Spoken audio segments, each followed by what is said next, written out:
Туда входила и Донская казачья армия, и кубанские казаки, но которые вели себя достаточно вяло. А самые основные боевые действия проходили на востоке. К этому времени боевой настрой чехословацкого корпуса, в общем-то, упал.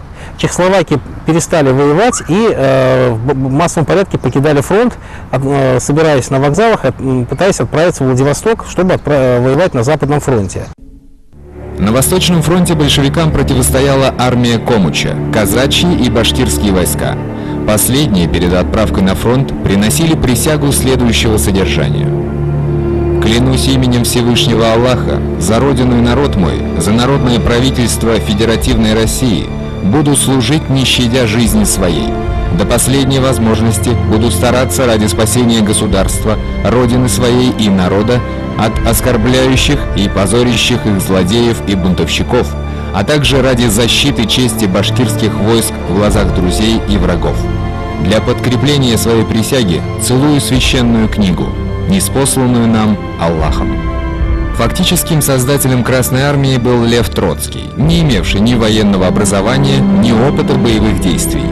Но оказывается, чтобы создать вооруженные силы, не обязательно быть специалистом. Достаточно иметь организаторский талант и дьявольскую смекалку. В Красной армии к лету 18 года закончился партизанский период и началось формирование настоящей армии. Благодаря усилиям Ленина и Троцкого на службу в армии были привлечены в огромном количестве офицеры бывшей царской армии, но кто-то по убеждениям, но большинство под принуждением, угрозы расстрела семьи и так далее. Поэтому Красная армия получила для себя великолепных офицеров генерального штаба, которые умели и знали, как воевать. Красная армия была подготовлена, достаточно хорошо оснащена и, в общем-то, готовилась вести боевые действия. Причем большую роль сыграло введение красного террора после покушения на Ленина на убийство ряда большевистских лидеров и деятельности чрезвычайной комиссии ВЧК. Вот эти чрезвычайные меры позволили Красную армию оснастить и мобилизовать до нужного количества войск, которые могли выступать на фронте против белого движения. Конечно, не одни только большевики превращали свою советскую республику в военный лагерь. Буржуазно-демократические правительства Востока и Юга России также готовились к схватке. Все понимали, что летом 1918 года состоялась лишь первая проба сил, что впереди главный смертельный бой, а потому необходима консолидация всех антибольшевистских сил в один мощный кулак.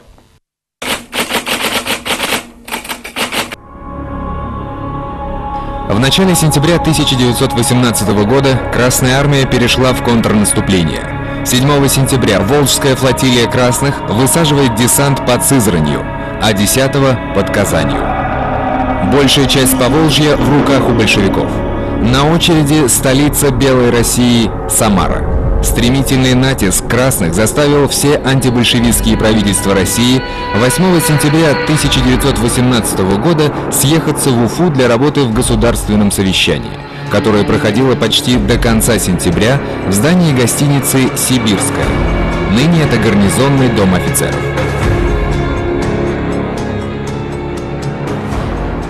На Уфимском государственном совещании были представлены прежде всего два крупнейших антибольшевистских правительства Востока России. Это эсеровский практически полностью комитет членов учредительного собрания с центром в Самаре и Временное сибирское правительство с центром в Омске. Но оно по своему составу было более правым. Кроме того, были представлены ряд региональных правительств, в том числе и правительство Башкирии. Кроме того, на совещании приняли участие и ряд других региональных правительств. Это правительство Алаш-Орды, казахское правительство, правительство тюрко-татарское, казачье правительство, оренбургское правительство и сибирских чурайских казаков присутствовало. То есть там был представлен фактически весь спектр антибольшевистской России. На заседании, состоявшемся 14 сентября, выступил Ахмед Заки Валидов с пожеланиями от башкирского народа. Чтобы государственное совещание дало будущей власти указание не урезывать права народностей на их самоуправление, которое в некоторых местах уже реализовано, это, как показывает опыт, только облегчает решение общегосударственных вопросов. Старое время ушло. Россию можно собрать только на основе федеративности. Правительству, действующему иным путем, мы доверять не можем и не станем. То, что уже имеется, не должно быть отнято. национальный вопрос там обсуждался и был зафиксирован в документах так называемой Конституции Уфимской директории, то есть вот в ее полномочиях. И там было сказано, что желательно устройство России на федеративных началах, желательно, но окончательные границы там и полномочия вот этих всех территорий определит будущее учредительное собрание. А вот на момент гражданской войны, когда будет существовать эта самая директория, все правительства, как я уже только что сказал, они упраздняются. Но управление вот временное на этих территориях будет создано там, соответственно, с какими-то с национальными там традициями, там будут уполномоченные из этих среды национальных правительств избраны. Вот такое было принято решение. Тем не менее, в итоговом документе было конституировано: устроение освобождающейся России на началах признания за ее отдельными областями прав широкой автономии, обусловленной как географическим и экономическим, так и этническим признаками, предполагает окончательное установление государственной организации на федеративных началах полновластным учредительным собранием. Из акта об образовании Всероссийской Верховной власти 8-23 сентября 1918 года. Как видим, была принята компромиссная формулировка, дававшая надежду и федералистам, и унитаристам. Но все же главным вопросом текущего момента был вопрос о власти. Левое крыло совещания, члены самарского правительства, эсеры, меньшевики, национальное движение – все они выступали за создание коалиционного органа власти, ответственного перед учредительным собранием. Правое крыло, члены сибирского правительства, кадеты-монархисты были за правительство абсолютно свободны в своих действиях, то есть за диктатуру. В итоге было образовано Временное всероссийское правительство, вошедшее в историю под названием Уфимской директории. Это было второе по счету Временное правительство, а Уфа почти на 2 месяца стала столицей Белой России. Акт об образовании Всероссийской Верховной власти.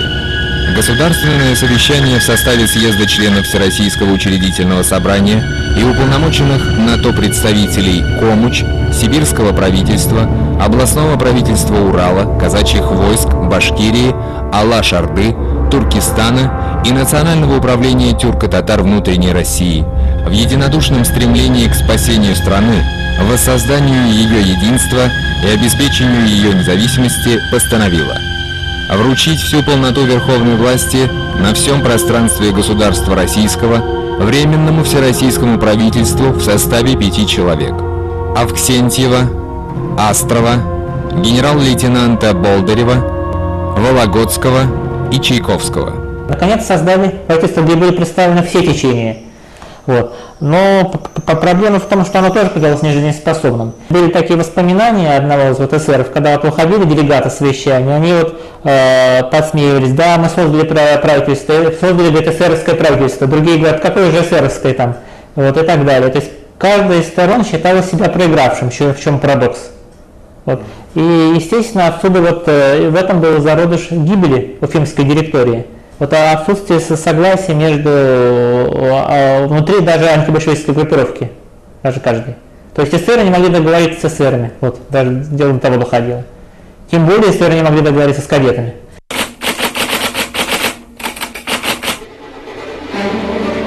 К концу сентября 1918 года закончилось формирование башкирского корпуса в составе Народной армии, как назывались вооруженные силы Временного всероссийского правительства. Командиром корпуса был назначен генерал-майор Хаджи Ахмед Ишбулатов. С завершением кампании по взятию Екатеринбурга башкирские части постепенно отводятся в тыл на переорганизацию и отдых. Это позволило башкирскому правительству пополнить поредевшие части новыми бойцами и развернуть новые полки. В итоге в сентябре 1918 года окончательно формируются 2 башкирские дивизии в составе 6 пехотных полков и 2 кавалерийских полков.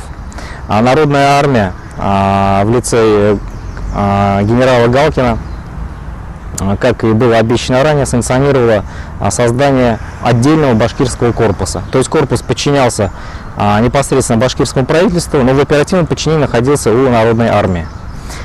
Буквально через полмесяца после укомплектования прибывших частей новыми силами Некоторые из них были направлены на действующие фронты. В частности, пехотные части были направлены на Орский фронт. Пока в Уфе заседало государственное совещание, в завершающую фазу вступила осада казачьими войсками Орска, безуспешно длившаяся почти 3 месяца. Белое командование перебрасывает к ним на подмогу 1-й и 2-й башкирские пехотные полки. Башкирские части были брошены в самое пекло, то есть в лоб-лоб с красными войсками, а казачьи части были пущены по флангам. Соответственно, наибольшие потери были понесены именно башкирскими частями. 7-тысячный красногвардейский гарнизон Орска при этой вести решил пробиваться в Актюбинск. Но чтобы отступление осталось незамеченным, 3000-й отряд красных совершает демонстрацию в сторону Оренбурга. Красные достаточно часто применяли обманы, скажем, наступательные операции. Это было, например, под Уфой, когда Блюхер ложно предпринял атаку на столицу губернии, в то время как на самом деле они двинулись на север, то есть в сторону расположения 3-й Красной Армии. Но и здесь, в общем, ситуация была примерно аналогичная. То есть этим обходным, вернее, отвлекающим маневром красные заставили поверить Дутову, что предпринимается контрнаступление в направлении основной цитадели Оренбургского войска, в то время как основные силы двинулись к Актюбинску, потому что было понятно, что красные не устоят под напором башкиро-оренбургских частей. В это время другая группа башкирских войск окружает Орск и после многочасового боя под шквальным пулеметным огнем врывается в город. Группировка красных, отступившая к Актюбинску, достигает своей цели. Командующий Оренбургским округом генерал Дутов докладывал в штаб армии. Сейчас уцелевшие красные числом около 3-4 тысяч человек казачьими и башкирскими войсками окружены в районе станции Подгорная. Здесь идут ожесточенные бои. У красных, пожалуй, нет шансов. Очень хорошо воевали башкирские полки.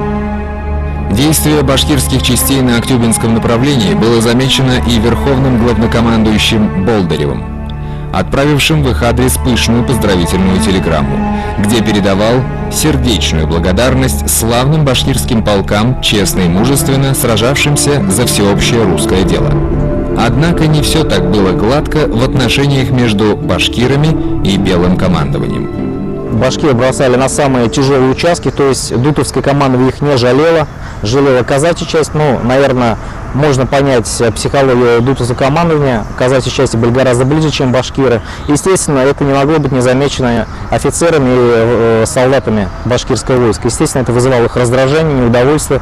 И в результате, так сказать, вот этой вот ситуации были случаи столкновения казаков с башкирами. Особенно,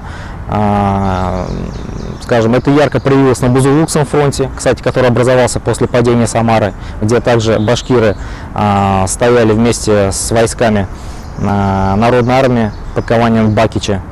Вот. Здесь была перестрелка, об этом Красная Печать заявила во всеуслышание в центральных своих органах, говоря о том, что начались разногласия между башкирами и казаками, и как следствие считало, что это, в общем-то, является предвестником разрушения южного фланга белых сил. Офицер Народной армии, член партии эсеров некий Стариков в секретном докладе самарскому правительству писал: «Башкиры сильно раздражены дутовским освещением боев на Орском фронте. Орск был взят почти исключительно башкирами. Между тем, честь взятия Орска Дутовым была приписана прежде всего доблестным казакам». Делясь своими впечатлениями со своими адресатами, он указывает на расхлябанность в рядах Народной армии, в то время, как, говоря его словами, совершенно другое впечатление от башкирских частей. Хорошо одеты, молодцеваты, они всегда обращают на себя внимание, когда проходят частями по городу со своим оркестром, со своими национальными знаменами, значками на фуражках и погонах. Видел башкирскую кавалерию, которой можно только любоваться. Однако не умиление заставило Старикова писать свой доклад. В лагере белых зрел раскол. Демократическая оппозиция в лице эсеров и национал-автономистов была недовольна усилением влияния военщины и откровенно монархических элементов. Поэтому Стариков советовал своим соратникам ближе подойти к ним, то есть башкирам, и в той или иной форме влиться к ним. Очевидно, для того, чтобы опереться в деле защиты демократических завоеваний февральской революции. Именно поэтому, когда Красная Армия подходила к Самаре, центру белой демократии,